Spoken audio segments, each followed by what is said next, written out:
Yo, what's up, everybody? Welcome back to the channel. Now, I just recently noticed that we hit 200 subscribers. So I think we're like at 205, somewhere around there last time I checked. So decided to do this video. It's gonna be a contest giveaway. So go ahead and hit that subscribe button. That will notify you on your feed once I do the actual video for the entry and so forth, right? Gotta look through my stuff, decide what it is I'm gonna give away for the raffle or whatever. So stay tuned for that. Also, I thought, I'd do a recent reads, kind of just vaguely do kind of like a channel update, talk to you a little bit about what I've been reading and what I plan to do video reviews on. So the first one here is this one, Wicked Trapper, Hero Hunter. Y'all need to get on this one. I haven't seen anybody talk about this. This is some good stuff right here. This is it's classified as erotic and horror, but to me, it's definitely, it has erotica in it. But it's more of a like dark fantasy than it is a horror, in my opinion. I think it's also a what do you call that? I think it's isekai when they do like time travel stuff. Because our main character here, he gets transported to this other world. Basically, this other world's hell, right? And there's these demons. They're the bad guys, but he's helping them. So you're seeing the story through their point of view, through the demons' point of view. So since you're following them along for the ride, it's more like they're the good guys, right? And more like the humans, or the aka the heroes, are more like the villains. So they're so that's why it's called Hero Hunter, because he's hunting them motherfuckers down to help out the demons and the demon princess right here. Woo! Some hot stuff right there. So yeah, I'm gonna drop a review on this one for sure. This is from Ghost Ship. So it's a Seven Seas spin-off. I was not aware of this. The Seven Seas has like different like spin-off publishers or whatever. This one's called Ghost Ship. This is where they have their smut and their erotica. Then they have another one called Steamship, which is also smut, but it's more like Josie and like romance and so forth. So yeah, this is from that line. One thing I was not a big fan of is these books are a lot smaller. I don't know why. Look, they're smaller than your regular manga, and they're definitely smaller than your Steamship stuff. Look at that. That Steamship book looks huge, but you see they still have the same logo. I don't know why they didn't just make them the same size as this. That kind of sucked. All right, so this book you just saw it right now. It's called Chronicles of the Cursed Sword. I believe there's 24 volumes. So I need volume 5 and 19, I think. So pretty close to completing the set. And I decided, you know what, I'm pretty close to completing it. Let's go ahead and read it. Knocked out volume 1 out the way. It was okay. I enjoyed it. One thing. First, let me explain to you what it's about. It's about this guy. It's about this guy. He's our MC. And this sword here, it's called the Sword of Pasa. It's made from demon bones, and it's made to fight demons, right? So, and this is sidekick. So here in this first volume, an interesting thing happens. He starts fighting regular humans like this ninja clan or whatever, right? So he's kind of like depowered in a way, because the sword's powers are when it's fighting demons. So when he's fighting humans, it's just a normal sword. Therefore, his fighting style doesn't look as impressive. So that was a nice little twist. I feel it would have been better if you saved that for further, like volume 3 or 4 or whatnot. So that way you would see the difference of how depowered he is. We got it early on in the story before we got to see how powerful he is when he actually fights demons.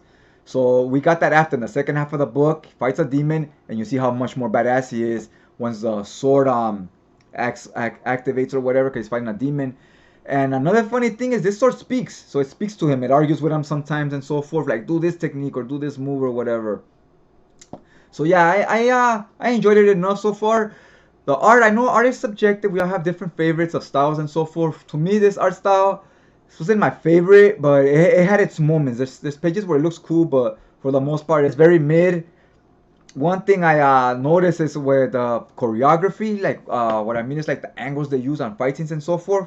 They could have been so much better, so much more dynamic, because there's fight scenes here, like say a big moment happens where you just take somebody's weapon or you decapitate a villain and defeat him, right?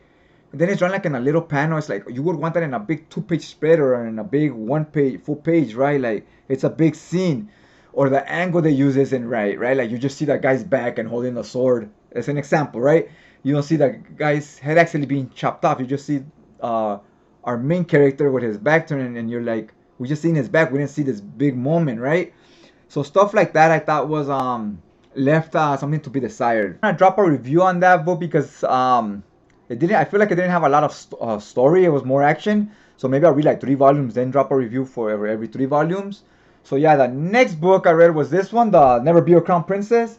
So basically, it's about this girl. She's Japanese, and it's an isekai. So she does some type of time travel element or something. I forget if it really explains how this happened, but it doesn't really affect the story much. So now she's basically in another country or another alternate universe or whatever, right?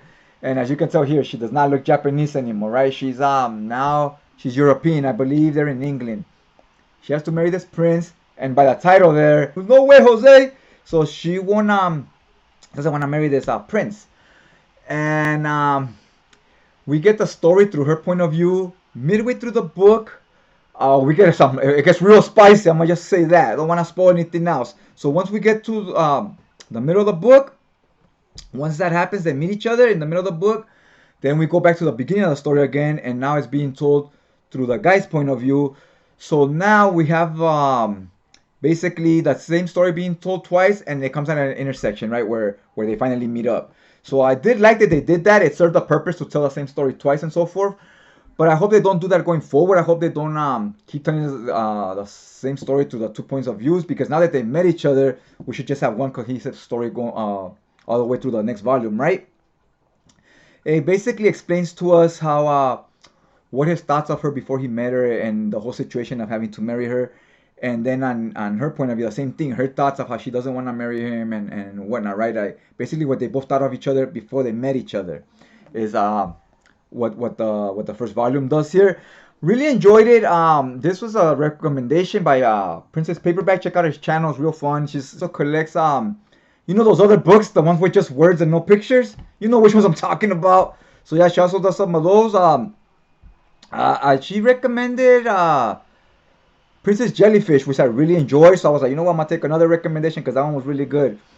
And I also enjoyed this one, but personally, as far as the first volumes, kind of like the Princess Jellyfish more, but it was a 2-in-1. This is just a 1 volume, but both were solid. This other one was also a recommendation. This was by Laura Grace, another manga tuber. Was the Run on Your New Legs. I've already recorded my video review for that book. Now I just have to edit it and so forth, so it should be up soon. Like I said, it's basically about the process of prosthetics, right? How people deal with when somebody gets injured, gets an amputation. The people making the prosthetics, every amputation is cut at a different area, so every prosthetics has to be custom fit for that person, right? So the first volume was a lot of that, like very educational on the behind the scenes process of how that works. And towards the end, we started getting a little bit towards the sports side of things.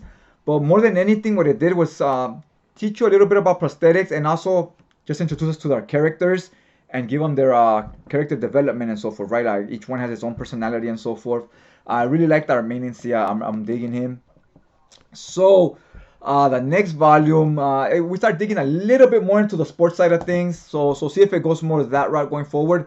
We still haven't gotten to the part where it explains how what kind of accident did he have, right? How did he become handicapped? That's what I want to get to, but I guess they want to draw it out a little to keep us in suspense, because obviously it had to be a big deal. If you're losing a leg or a limb, it's a life-changing moment. So I kind of want to see how that happened, and then the whole process of how he dealt with it at first, not being able to do things that came just natural to you before, right? Back when you had both your legs. So I can't wait till we get to that type of stuff in the story. Does not happen in these first 2 volumes, spoiler, but it is good.